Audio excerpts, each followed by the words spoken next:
The beginning of the song starts with a short introduction. After the introduction, it goes into the verse, which leads into the chorus. The verse chorus is known as the A section, and after two A sections, there is a B section, also known as the bridge. The song ends with the chorus, but it has a more somber tone than the aggressive tone in the previous A sections. The melody for this song is a flowing melody. The song Creep by Radiohead heavily utilizes a rock rhythm section. Made up of a bass instrument, a chord instrument, and a rhythm instrument, the rhythm section came about at the early beginnings of jazz.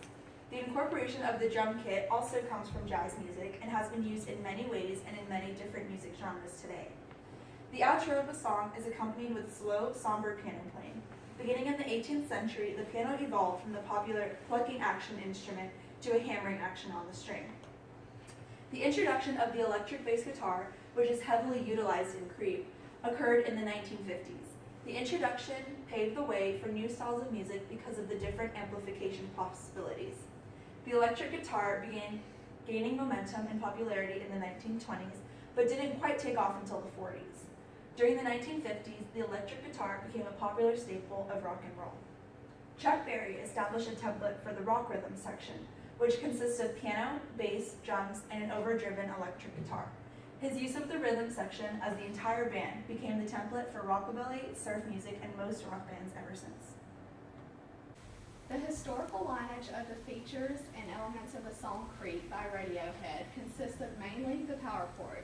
The power chord was invented by Link Wray. He was the first to use the harmonic device in the song I'm Branded in the early 1960s.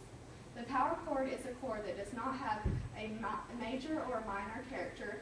It is built in open fifths and is therefore applicable to any tonality. It is played on the vast strings of the guitar and has been used extensively from the mid-1960s to the present day. The guitarists who were strongly influenced by Link Wray and popularized the use of the power chord were Dave Davies of the Kings and Pete Townshend of the Who.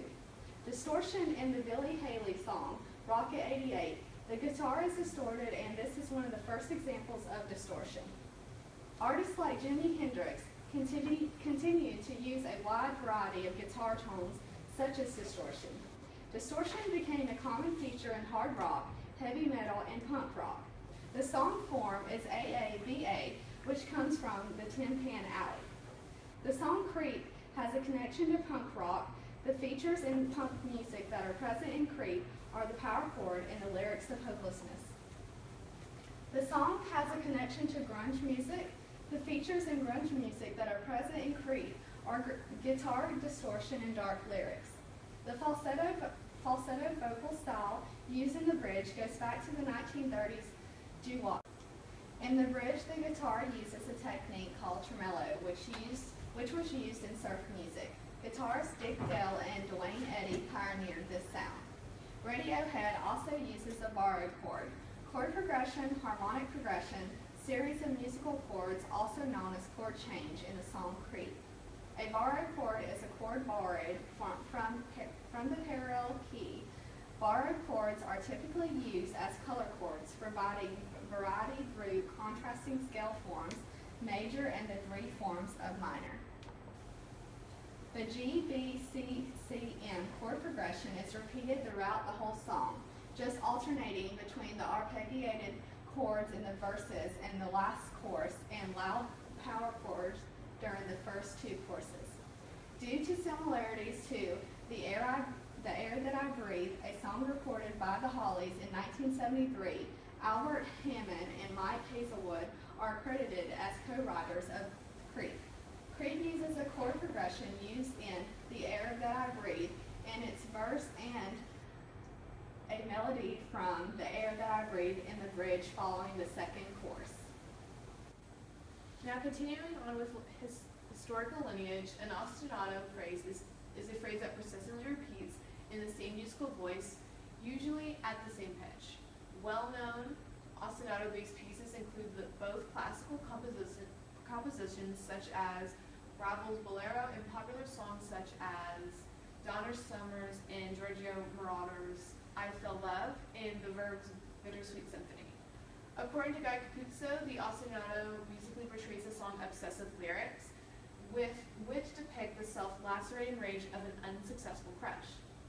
For example, the highest pitches of the ostinato form a predominant chromatic line that creeps up, then down, involving scale degrees while ascending. The lyrics strain towards optimism and then descending. The subject sinks back into the throes of self-pity. The guitar's fretting hand mirrors this contour. A very silent, quiet tone with a subtle acoustic drums in the background. After the first lyric of You're So Very Special, the sound of the song becomes louder with heavy distortion accompanied by other musical elements such as the bass, drums, and power chords from the guitar. This song contains many major musical elements such as texture and timbre. This song contains homophonic texture, and this texture is most commonly used of texture in the classical music. The song also contains other texture elements including distorted layered, and the group were able to integrate different types of timbre in this song, which blends the use of acoustic, bass drums, distortion, treble, and lyrical concentration.